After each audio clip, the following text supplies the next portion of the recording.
사랑합니다 나의 예수님, 사랑합니다 아주 많이요. 사랑합니다 나의 예수님, 사랑합니다 그것뿐이에요. 사랑한다 아들아, 내가 너를 잘 아노라. 사랑한다는 따라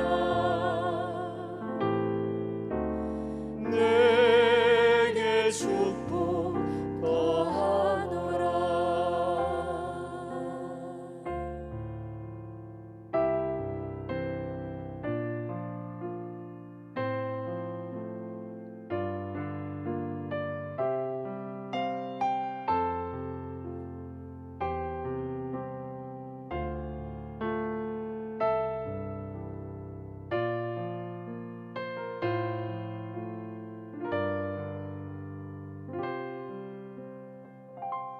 사랑합니다 나의 예수님, 사랑합니다 아주 많이요. 사랑합니다 나의 예수님, 사랑합니다 그것뿐이에요.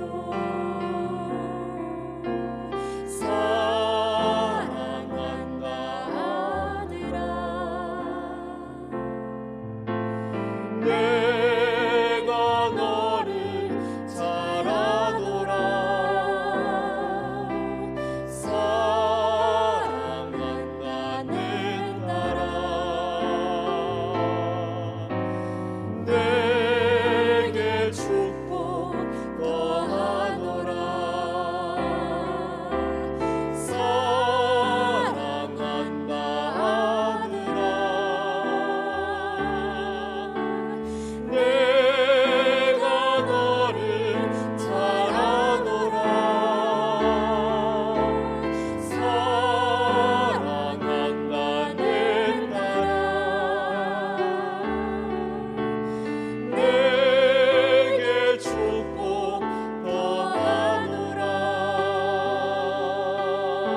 저들에게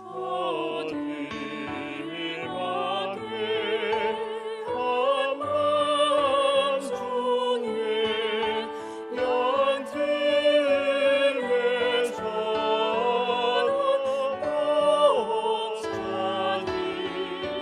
천사들이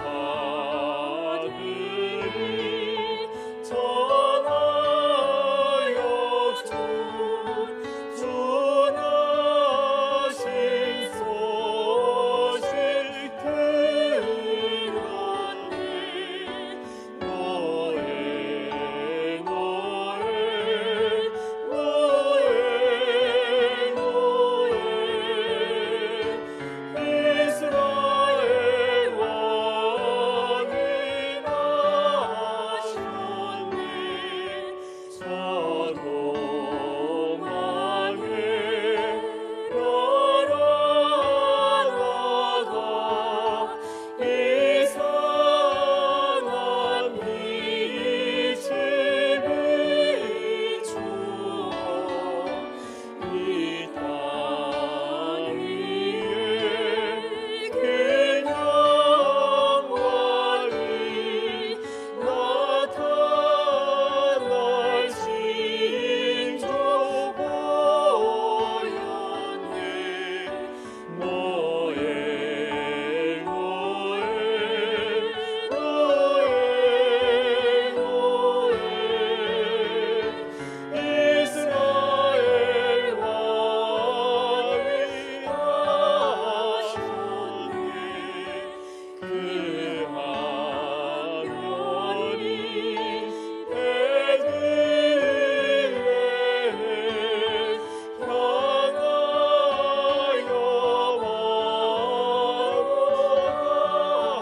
말하더니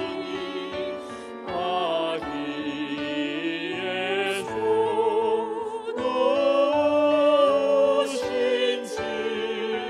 그 위에 오자마쳤네.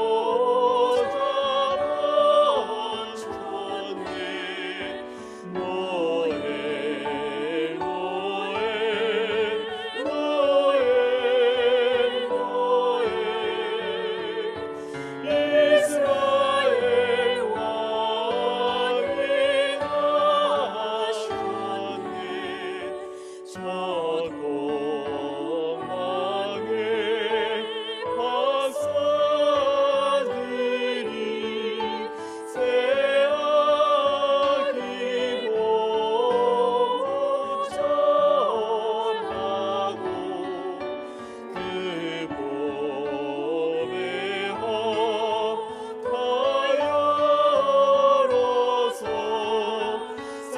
새가시에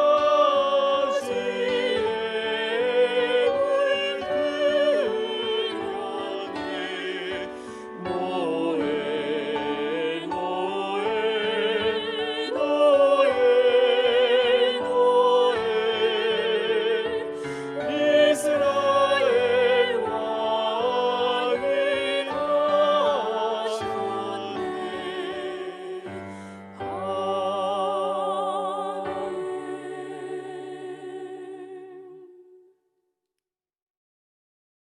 할렐루야. 뉴프렌 교회 온라인 예배를 드리는 모든 성도님들을 주님의 이름으로 축복합니다. 아마 모든 성도님들이 각자의 처소에서 함께 예배를 드리고 있습니다. 우리가 서로를 향하여서 격려의 박수 우리가 하도록 하겠습니다. 독일 정부의 하드 락다운 정책으로 인하여서 모든 예배를 비대면 예배로 전환하도록 하겠습니다. 하드 락다운 시간에 맞춰서 4주간 현장 예배는 없고요. 우리가 20일부터 1월 10일까지 진행될 예정입니다. 이에 맞춰 새벽 예배, 오후에 만나, 수요 예배, 주일 예배, 성탄절 예배, 송구영신 예배는 카톡과 홈페이지를 통하여 제공되는 온라인 예배 주소를 통하여서 각 가정에서 예배 드려 주시길 바랍니다. 25일 날 우리가 금요일이지요. 성탄 예배를 또 온라인으로 드리게 됩니다. 이번 주 수요일은 수요 예배가 없을 예정입니다. 여러분, 예배는 하나님과의 약속입니다. 정해진 자리, 정해진 시간에 경건한 마음과 모습으로 예배를 드려주시기 바랍니다. 믿음의 불꽃이 꺼지지 않도록 여러분의 영적인 상태를 스스로 진단해 주십시오. 온라인 예배를 드리는 방법에 대해서 안내해 드리겠습니다. 첫 번째로 옷차림을 단정하게 해주시고 지정된 장소에서 예배를 드려주시기 바랍니다. 헌금을 드릴 수 있도록 준비된 헌금함을 놓아두시기를 바라겠습니다. 예배를 드리는데 방해되는 것들은 미리 차단해 주시기 바라겠습니다. 음향이 적절한지, 영상이 잘 보이는지 미리 점검하시고 예배를 드려주시기 바랍니다. 예배 영상을 틀기 전에 마음을 모아서 기도로 예배를 준비해 주시기 바랍니다. 찬송가를 2곡 정도 부르고 영상을 틀어주시기 바라겠습니다. 예배 영상이 끝나고 난 이후에도 개인의 기도를 계속해서 드려주시기 바라겠습니다. 특별히 주일 현장 예배를 드리기 원하시는 분은 교육관으로 와주시기 바랍니다. 주일은 11시부터 18시까지 방역을 하면서 목회자가 상주에 있을 예정입니다. 해서 함께 오시는 분들에게 1:1 예배로 우리가 하나님을 예배하겠습니다. 교회 공동체 유지와 건물 관리, 사역을 위하여서 온라인 헌금을 드려주시기 바라겠습니다. 목회자의 긴급 연락처가 또 안내되어 있으니까요. 무슨 일이 있을 때, 또 오병이어의 나눔 물품이 필요할 때 저에게 연락해 주시기를 바라겠습니다. 신종 코로나 바이러스 관련하여서 우리 늘푸른교회 대응 조치에 대해 안내해 드립니다. 베를린 누적 확진자 수가 86,561명입니다. 감염자가 8,311명 증가했습니다. 베를린 지역의 사망자가 1,000명을 돌파했습니다. 강화된 락다운을 16일부터 10일까지 진행하고요. 자가격리할 것을 대비하여서 물건을 구입해 두시고 마스크 착용을 항상 해주시고 손 세척을 해주시기 바랍니다. 개인 건강에 각별히 유의해 주시기를 바라겠습니다. 그러나 성도 간의 교제와 친교가 끊어지지 않도록 계속적으로 사랑을 흘려보내시기 바랍니다. 문자 메시지와 전화, 카톡방을 또 적극 활용해 주시기를 바라겠습니다. 한시적으로 토요일 늘푸른 카페를 운영할 예정입니다. 장소는 교육관이고요. 목회자가 상주하면서 여러분들과 함께 따뜻한 차 한 잔을 마시는 시간을 갖겠습니다. 언제든지 부담 갖지 마시고 편하게 와주시기 바랍니다. 생일자가 있습니다.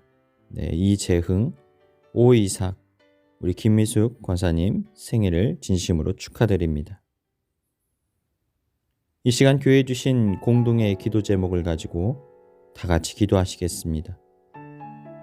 첫 번째로, 전 세계를 두려움에 떨게 만드는 신종 코로나 바이러스의 재앙이 속히 떠나가게 하시고 위기로부터 주님의 보호하심과 돌보심을 누리게 하여 주옵소서. 우리를 사랑하셔서 하늘 보좌를 버리고 이 땅에 오신 아기 예수님을 왕으로 온전히 모셔드리는 늘푸른 교회 성도들이 되게 하여 주옵소서. 아기 예수님의 탄생을 목격한 분명한 믿음과 신앙을 가지고 예수님을 삶의 주인으로 또 왕으로 모셔드리는 삶을 살게 하여 주옵소서. 각자의 처소에서 드려지는 예배 가운데 기름을 부어주시고 공동체가 다시 만나 기쁨을 회복하는 그날이 속해 오게 하여 주옵소서. 다 같이 기도하시겠습니다.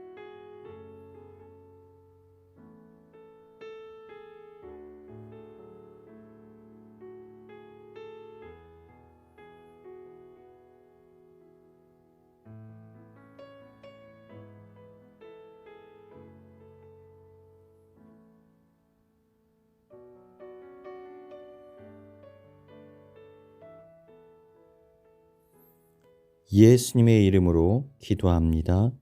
아멘.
Lieber Gott, herzlichen Glückwunsch zum Geburtstag.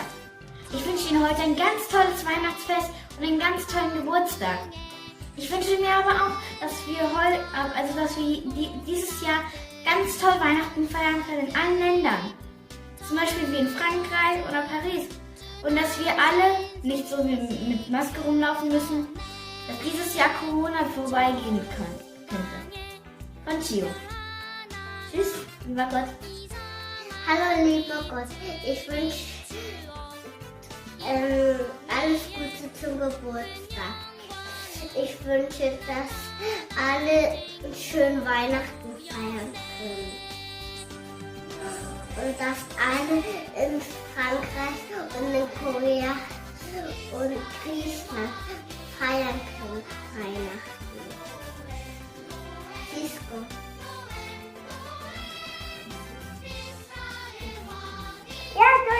생일 축하합니다!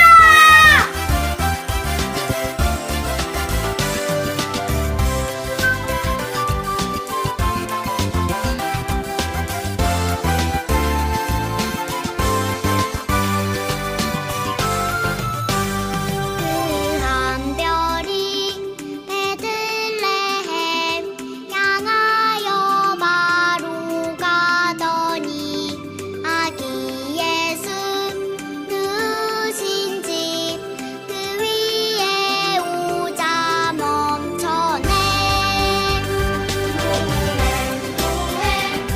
노엘 이스라엘 왕이 태어나셨네.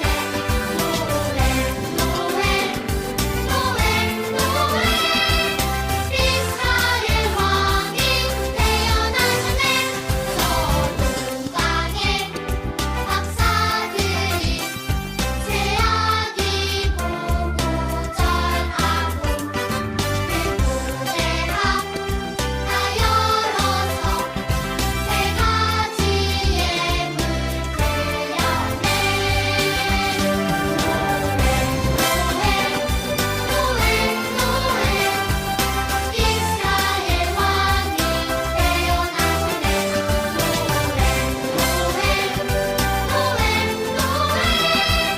이스라엘 왕이 태어나셨네. 이스라엘 왕이 태어나셨네. 이스라엘 왕이 태어나셨네.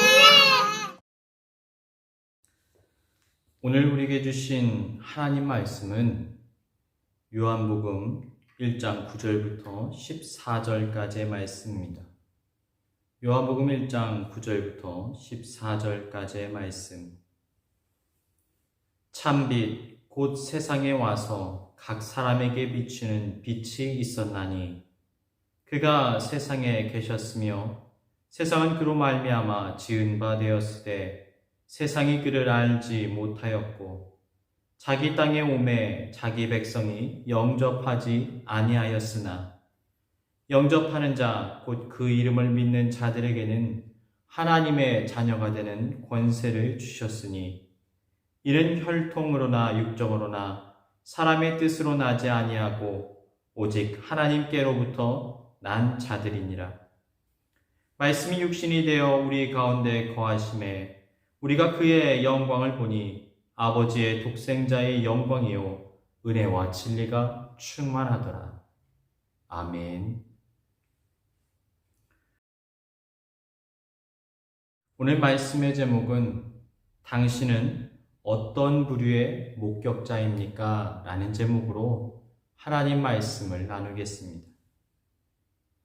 아기 예수님께서 하늘 보좌를 버리고 이 땅에 오셨습니다. 죽음의 형벌로부터 우리를 건지기 위해서 인간의 몸을 입고 이 땅 가운데 오신 거예요. 죄와 저주로 인하여 이 땅에서는 사탄에 매여 종노릇하며 살아가고 죽은 후에는 불과 유황이 타는 못에 던져질 수밖에 없는 바로 우리를 살리기 위해서 아기 예수님께서 이 땅에 오신 것입니다. 성경은 말씀합니다. 요한복음 1장 14절. 말씀이 육신이 되어 우리 가운데 거하심에 우리가 그의 영광을 보니 아버지의 독생자의 영광이요 은혜와 진리가 충만하더라. 요한복음 3장 16절. 하나님이 세상을 이처럼 사랑하사 독생자를 주셨으니 이는 그를 믿는 자마다 멸망하지 않고 영생을 얻게 하려 하심이라. 하나님의 아들 예수님께서는 우리를 너무나 사랑하셨습니다. 그래서 그분은 영광스러운 하늘 보좌를 포기하셨어요. 그리고 낮고 천한 인간의 모습으로 이 땅 가운데 오신 것입니다. 우리의 모든 죄를 대신 짊어지고 십자가에서 모진 형벌을 받으시기 위해서 자신의 생명을 우리에게 주시기 위하여서 이 땅에 오신 것입니다. 성경은 이 놀라운 사건이 믿어지는 자에게 영원한 생명이 임하게 된다고 말씀하고 있습니다. 이 놀라운 사건을 체험하는 자에게는 구원의 은혜가 임하게 되어진다고 말씀하고 있는 거예요. 요한복음 1장 12절. 영접하는 자, 곧 그 이름을 믿는 자들에게는 하나님의 자녀가 되는 권세를 주셨으니. 그렇다면 우리는 스스로 점검해 보아야 할 것이 있습니다. 여러분은, 그리고 나는 정말 이 놀라운 구원의 사실이 믿어지느냐는 거예요. 아기 예수님께서 우리를 구원하시기 위해 이 땅에 오셨음을 우리는 정말로 목격한 존재입니까? 여러분은 하나님의 아들이신 아기 예수님을 정말로 만나셨습니까? 우리는 성경을 통하여 2000년 전 아기 예수님을 목격했던 여러 부류의 사람들을 살펴볼 수가 있습니다. 각자의 삶의 현장 속에서 예수를 목격했던 인물들은 크게 7가지의 부류로 나누어 볼 수가 있습니다. 그런데요, 성경에 등장하는 다양한 목격자들은 재미있게도 아기 예수님을 목격한 상황들이 하나같이 다르다는 거예요. 게다가 그들의 반응도 모두가 제각각입니다. 그렇다면 우리들은 과연 어떤 부류에 속한 사람들일까요? 첫 번째 목격자 부류는 사모하는 심령을 가지고 예수님을 즉시로 맞이하는 준비된 영혼들입니다. 마태복음을 살펴보면 한 무리의 사람들이 갑자기 등장하고 있습니다. 이들은 스스로 저 멀리 동방에서부터 하늘의 별을 보고 아기 예수님을 찾아갔던 인물들이었습니다. 마태복음 2장 9절부터 11절. 박사들이 왕의 말을 듣고 갈새 동방에서 보던 그 별이 문득 앞서 인도하여 가다가 아기 있는 곳 위에 머물러 서 있는지라. 그들이 별을 보고 매우 크게 기뻐하고 기뻐하더라. 집에 들어가 아기와 그의 어머니 마리아가 함께 있는 것을 보고 엎드려 아기께 경배하고 보배 합을 열어 황금과 유향과 몰약을 예물로 드리니라. 그들은 동방박사라고 불려지던 동방에서 온 지혜자들이었습니다. 이들은 하늘의 별을 보고 세상의 왕 메시아가 이 땅에 오심을 깨달았습니다. 이들은 아기 예수님께 정성껏 준비한 황금과 유향과 몰약을 드림으로 기쁨으로 예수님을 맞이해 드렸던 거예요. 어쩌면 이들은 평생 동안 갈급한 심령으로 살아갔을지도 모릅니다. 진리를 찾아 떠도는 구도자의 자세로 삶을 살아온 것처럼 보여집니다. 그러니까 이들은 구원자로 오실 하나님의 아들을 늘 사모하며 살아왔던 거예요. 그래서 이들은 하늘에서 메시아의 별을 발견하게 되자 지체하지를 않습니다. 이들은 아기 예수님을 기뻐 맞이하기 위해서 한 번도 밟아보지 못한 미지의 땅으로 즉시 머나먼 여정을 떠났던 거예요. 우리는 간혹 복음을 전하다 보면 이렇게 준비된 영혼들을 만나게 될 때가 있습니다.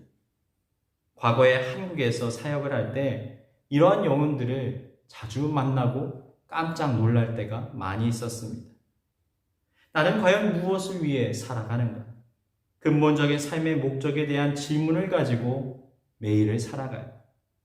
그리고 진리에 대해서 늘 갈급해야 합니다. 나는 지금 어떤 삶을 살고 있는가? 나의 삶은 바르게 가고 있는가? 내가 아는 세상이 전부일까? 이러한 질문 속에 살아가요. 이러한 스스로의 질문에 해답을 찾아 이리저리 헤매이다가 이들은 복음을 들으면 마치 가뭄에 갈급한 식물들처럼 목말랐다는 듯이 기다렸다는 듯이 복음을 받아들입니다. 준비된 자세로 예수님을 목격하는 사람들이 되어지는 거예요. 두 번째로, 이 목격자들의 부류는 하나님께서 보내신 사자를 통하여서 복음을 듣게 된 은혜 받은 인물들입니다. 아기 예수님의 탄생을 목격한 또 다른 인물들은 베들레헴 인근에 머물러 있었습니다. 이들은 바로 양을 치던 목자들이었어요. 이들은 사실 동방박사들처럼 진리에 대한 사모함이 있었던 것은 아닙니다. 뛰어난 지식이 있었던 것도 아니에요. 그런 것에는 사실 전혀 관심이 없습니다. 그냥 내게 주어진 오늘을 의미 없이 살아가는 존재들이에요. 그런데 바로 이들에게 놀라운 사건이 일어나게 되어집니다. 누가복음 2장 8절부터 11절. 그 지역의 목자들이 밤에 밖에서 자기 양떼를 지키더니 주의 사자가 곁에 서고 주의 영광이 그들을 두루 비추매 크게 무서워하는지라. 천사가 이르되 무서워하지 말라. 보라, 내가 온 백성에게 미칠 큰 기쁨의 좋은 소식을 너희에게 전하노라. 오늘 다윗의 동네에 너희를 위하여 구주가 나셨으니 곧 그리스도 주시니. 예수님께서 이 땅에 오실 때에도 그 어느 때와 다르지 않게 이들은 자신에게 주어진 목축업을 열심히 하고 있었습니다. 양을 치고 있었던 것이죠. 그런데 이들은 하나님께서 보내신 사자들을 바로 그때 만나게 되어진 것입니다.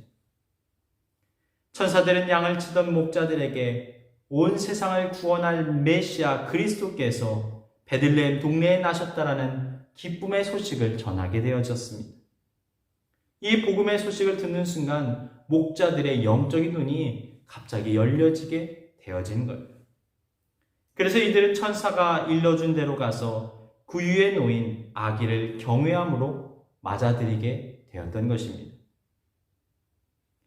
아마도 대부분의 사람들이 바로 이 부류의 사람들일 것입니다.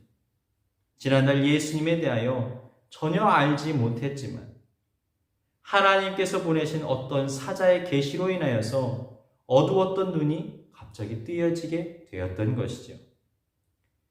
물론 하나님의 사자는 꼭 천사의 모습으로만 나타나는 것은 아닙니다.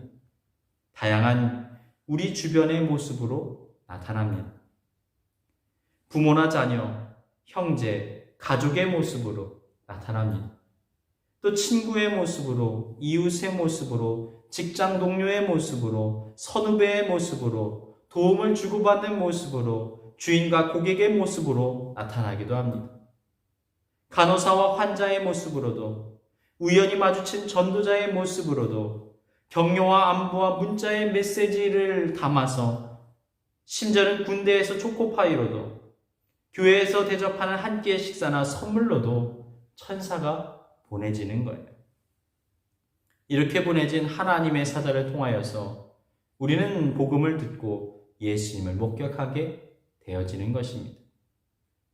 세 번째로, 목격자의 부류는 예수님께서 직접 찾아오심으로 기적의 은혜를 누리게 되는 인물들입니다.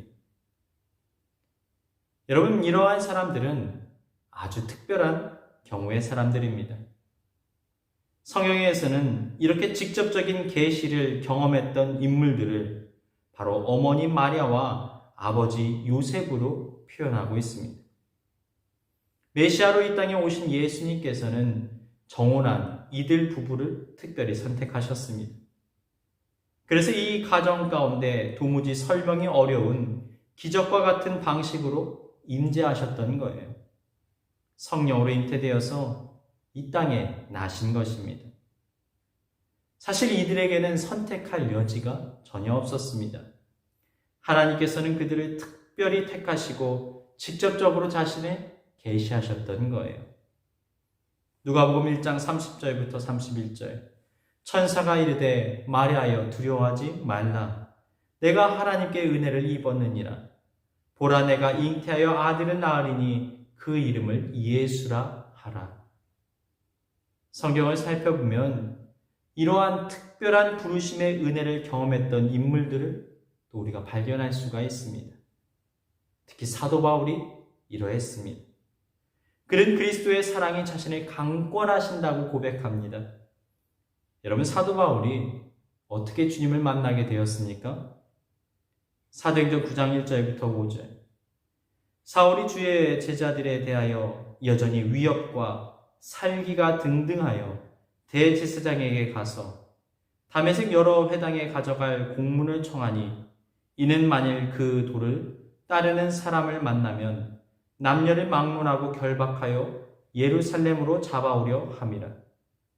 사울이 길을 가다가 다메섹에 가까이 이르더니 호련히 하늘로부터 빛이 그를 둘러 비추는지라.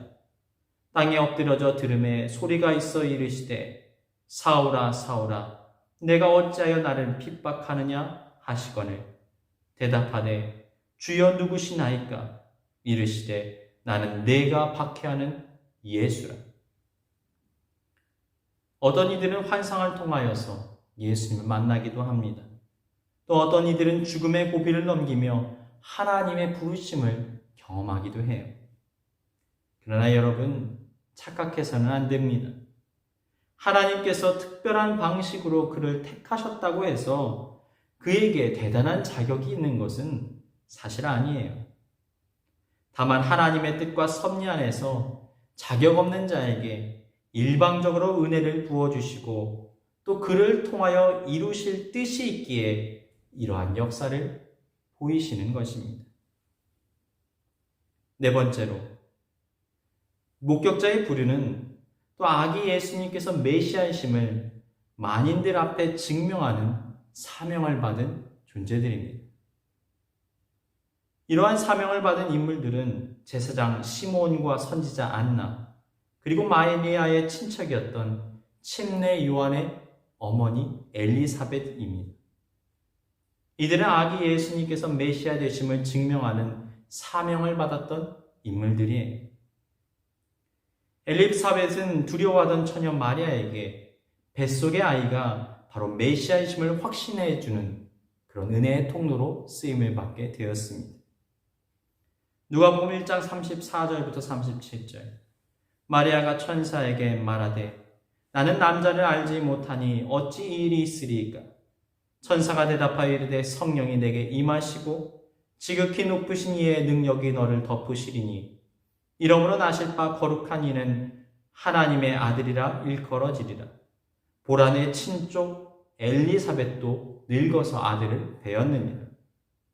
본래 임신하지 못한다고 알려진 이가 이미 6달이 되었나니 대저 하나님의 모든 말씀을 능하지 못하심이 없느니라.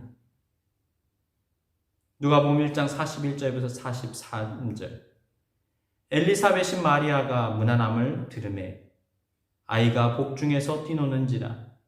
엘리사벳이 성령의 충만함을 받아 큰 소리로 불러 이르되 여자여 내가 복이 있으며 내 태중의 아이도 복이 있도다. 내 주의 어머니가 내게 나오니 이 어찌된 일인가? 또한 시므온과 안나는 예수님이 바로 하나님의 아들이심을 선포하는 사명을 받았습니다. 누가복음 2장 25절. 예루살렘에 시므온이라 하는 사람이 있으니 이 사람은 의롭고 경건하여 이스라엘의 위로를 기다리는 자라. 성령의 그 위에 계시더라. 26절. 그가 주의 그리스도를 보기 전까지 죽지 아니라 하는 성령의 지시를 받았더니 성령의 감동으로 성전에 들어가매 마침 부모가 율법의 관례대로 행하고자 하여 그 아기 예수를 데리고 오는지라. 시므온이 아기를 안고 하나님을 찬송하여 이르되. 여러분, 우리가 어떤 방식으로 예수님을 만났든지 우리는 네 번째 부류의 목격자들로 바뀌어져야만 하는 존재들입니다. 우리의 삶을 통하여 예수님께서 하나님의 아들이시고 구원자 되심을 드러낼 수 있어야 한다는 거예요. 그러한 삶을 살아가시길 주님의 이름으로 축복합니다. 여기까지 네 부류의 사람들은 예수님을 목격함으로 그분을 영접했던 존재들입니다.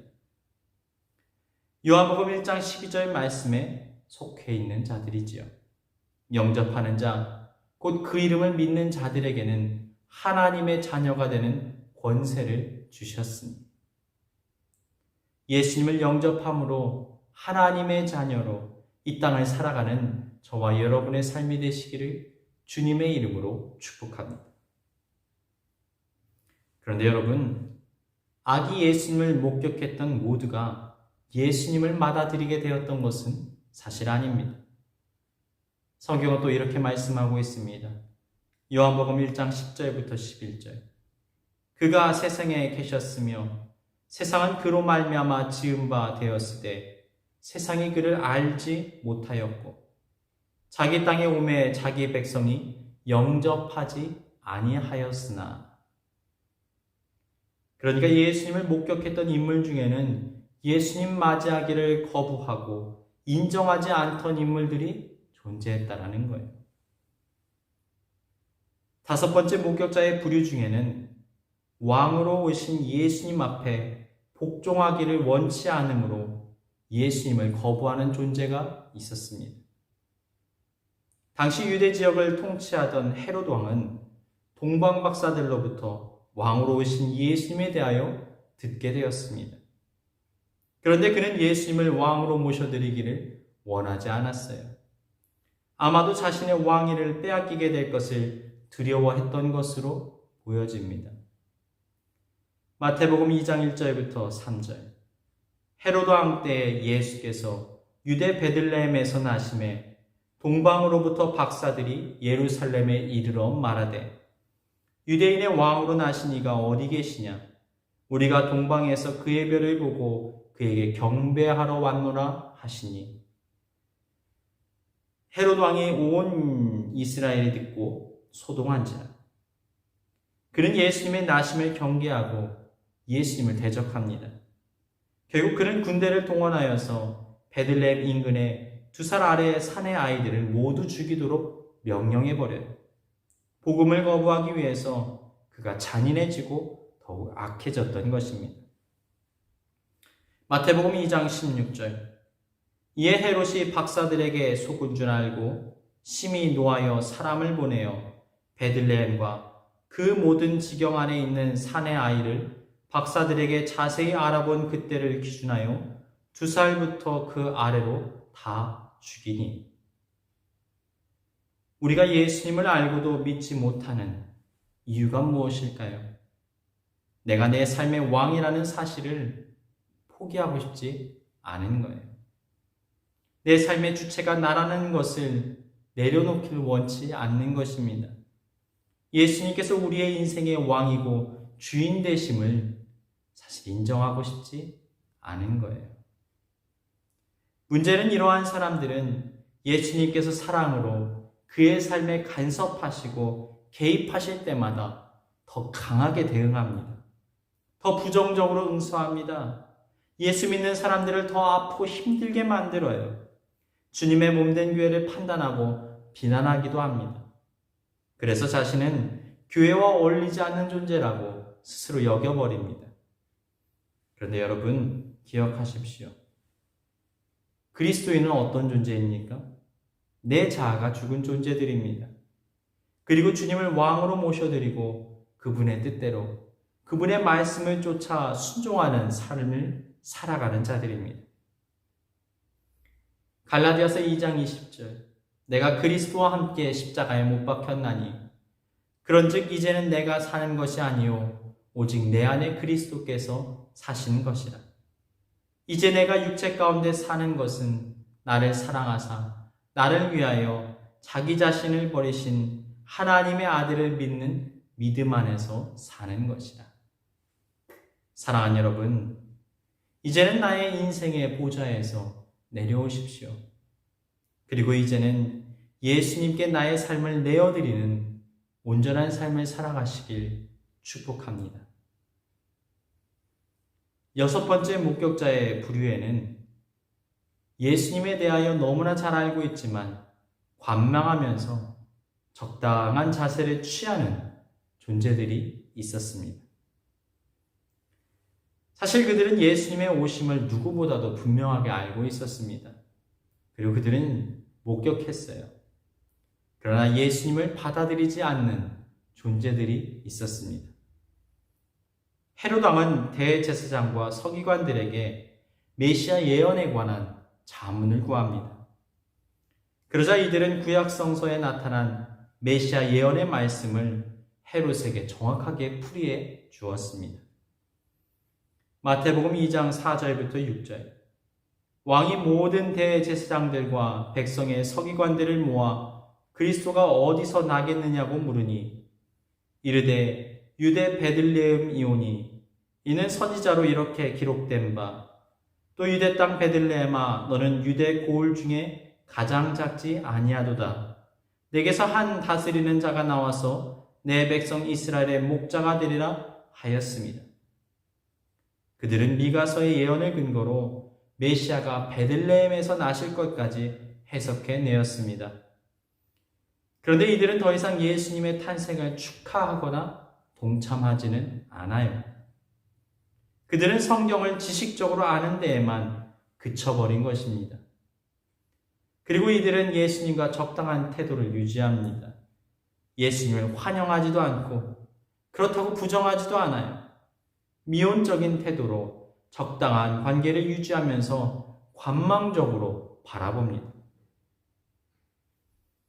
교회를 오랫동안 다니다 보면 종교적인 지식, 성경에 대한 지식이 늘어가기도 합니다. 그런데 문제는 이렇게 머리로만 아는 단계에 머물러 있는 사람들이 의외로 많다는 것입니다. 그러다 보니까 움직이지를 않아요. 신앙을 살아가지를 않습니다. 사랑하는 여러분, 신앙은 삶으로 드러나는 것입니다. 교회로 살아가는 거예요. 예수님께서 살아가셨던 삶을 우리가 따라가야 하는 것입니다. 그분의 성품을 우리가 닮아야 하는 거예요. 뜨겁든지 차갑든지 해야 하는 것입니다. 그러니까 적당한 신앙생활은 처음부터 존재할 수가 없는 것이지요. 야고보서는 이렇게 말씀하고 있습니다. 야고보서 2장 19절. 내가 하나님은 한 분이신 줄을 믿느냐? 잘 알는도다. 귀신들도 믿고 떠느니라. 어떤 이들은 이렇게 말해요. 나는 예수님이 메시아심을 알고 있습니다. 나는 예수님이 모든 죄를 십자가에서 해결하셨다는 사실을 나는 알고 있어요. 나는 예수님을 믿으면 구원받는 사실도 나는 잘 알고 있습니다. 그런데 여러분, 이 사실을 귀신도 알고 있다는 거예요. 그런데 이 사실을 안다고 해서 여러분 어둠의 세력들이 예수님께 복종합니까? 그렇지 않습니다. 예수님의 사역을 회방하고 하나님을 대적합니다. 연이어 야고보서 기자는 이렇게 말하고 있습니다. 야고보서 2장 20절부터 22절. 아, 허탄한 사람아, 행함이 없는 믿음이 헛것인 줄을 알고자 하느냐?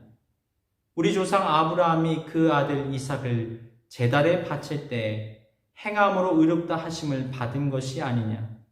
내가 보거니와 믿음이 그의 행함과 함께 일하고 행함으로 믿음이 온전하게 되었느니라. 사랑하는 여러분, 이제는 우리의 신앙이 머리에만, 우리의 생각에만 머물지 않기를 바랍니다. 이제는 예수님을 왕으로, 주인으로 삶에 모셔드림으로 행함이 있는 삶, 예수님의 성품과 인격을 따르는 삶을 살아가시길 주님의 이름으로 축복합니다. 마지막 7번째 목격자의 부류 중에는 예수님께서 친히 찾아오셨음에도 삶의 분주함과 세속의 삶을 위해서 그분을 거절하는 존재들이 있었습니다. 아기 예수님께서 집 앞 문 앞까지 도달하여서 그 집 안에 들어가기를 원하셨습니다. 그런데 그것을 거부했다라는 거예요. 여러분, 그가 누구입니까?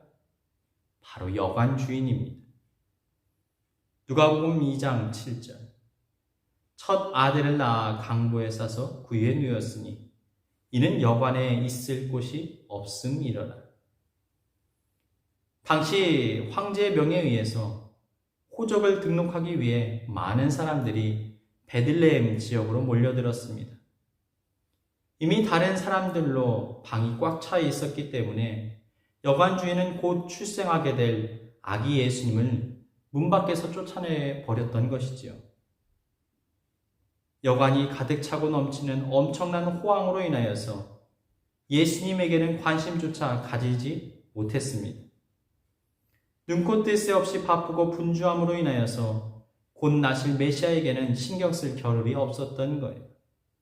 몇 배의 돈을 주고 여관에 묵으려고 하는 손님들만 상대하느라고 가난해 보이는 예수님의 부모에게는 관심조차 가질 수가 없었던 것입니다. 어떤 이들은 이렇게 말하지요. 먹고 사느라 쉴 틈이 없어서, 혹은 자신의 욕망과 성취를 위하여서, 혹은 삶을 적당히 만족한 나머지 예수님을 삶의 자리에서 거절해버리는 경험을 우리가 할 때가 있습니다. 그런데 문제는 이들은 우리의 생명이 영원하지 않다는 사실을 염두에 두지 않습니다. 그리고 우리의 영혼이 하나님 앞에 서게 되는 그 순간 우리의 삶이 결산되고 심판받는다는 사실을 모르고 있는 거예요. 혹시 우리는 이러한 여관 주인과 같은 삶을 살고 있지는 않습니까? 영적으로 스스로를 진단해 보시기를 바랍니다. 여러분은 어떤 부류의 목격자를 닮아 있으십니까? 요한복음 1장 12절부터 13절. 영접하는 자, 곧 그 이름을 믿는 자들에게는 하나님의 자녀가 되는 권세를 주셨으니 이는 혈통으로나 육정으로나 사람의 뜻으로 나지 아니하고 오직 하나님께로부터 난 자들이니라. 이러한 말씀 안에 거하는 삶을 살아가시길 주님의 이름으로 축복합니다.